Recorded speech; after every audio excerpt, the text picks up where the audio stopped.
How are we doing, ladies and gentlemen? I'm Grimm from the Bug Out Boys, and welcome to our very first review. Maybe a little bit long overdue, but better late than never. Now, the piece of gear that we're going to be reviewing today is the Streamlight Sidewinder, specifically the military version, because there are three different versions: the aviation, the sportsman, and the military. I will leave a link in the description below so you can check out the different configurations that they have, but for the rest of this review, we're going to be focusing on the military version. So let me bring you in close so we can give this piece of gear a thorough look over. Now let's talk about some of the pluses of the Sidewinder. As you can already tell, it has a very interesting rectangular design rather than a cylindrical design. And the reason I love that, and some might hate it, but I love it because in nature, there are not a lot of flat surfaces. So wherever I put this, it's not going to roll away from me. And that's important when this could be possibly your only light source. Second, the head rotates 180 degrees. So it gives you a lot of different options to light something and to get that light where you need it. Especially with this clip, which is actually very strong, by the way, that you can mount on either side. So get that clip where you need it, put it into your belt or your vest, your backpack strap, wherever. Again, you're throwing that light where you want it. Another plus, speaking of the light, is that you have 4 different light outputs: white, infrared, red, and blue. Now this is the military, mind you. And to control those is this wheel on the side that you just lift and rotate to choose whichever light source that you want. Now I did that with fairly slippery merino wool gloves, so it shows you how easy it is. And to turn it on is just the button right in the center. So you press it once, you go start off on a low light setting. Another plus.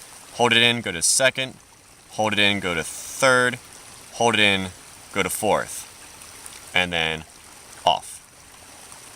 You can also double tap and you get a little bit of a strobe, and then off. So not only do you get 4 different light sources, but you also have 4 different output settings for each light source. Again, huge bang on buck for versatility.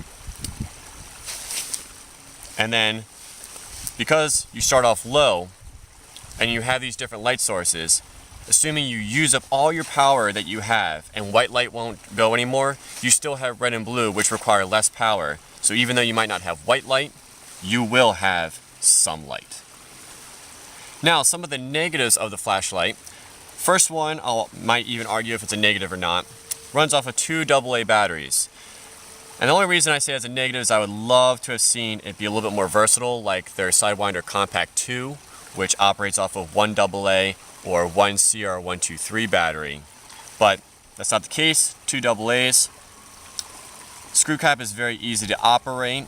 Again, wearing gloves, so I guess that should be in the positive category. And and as well as that it is sealed down to 3 meters, so you don't have to worry about getting this wet. Again, I guess it should have been in the positive category. But anyway, back to the negatives. If you like to shoot pistol and have your flashlight here, there is no tail cap operation, so you will have to readjust your grip if you're going to shoot pistol and have your flashlight. That could be a possible negative for you. And then finally, the clip itself is great, but you see this little hole right here, that is for their optional mountings for a helmet or for a Picatinny rail, and I have those mountings. Do they work? Yes. Do they work well? No.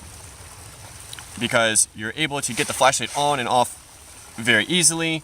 You know, if you want to aim up, rotate it, great. But because it has all this little abilities to move around, when you move around, whether it be on your rifle or on your helmet, it jostles around a lot, and sometimes it will actually jostle out of the position that you originally set it in. But other than that, as you can tell, I am very much enjoying this flashlight.